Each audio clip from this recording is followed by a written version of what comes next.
ngамdaba nate Rasulna dua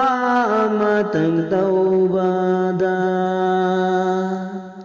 ngамdaba nate Rasulna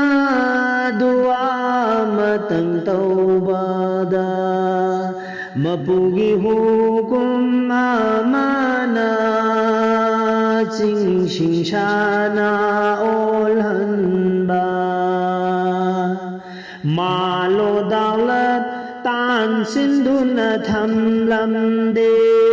munna khallu musalman sing ngамdaba nate Rasulna dua matang taubada mapugi hukum amana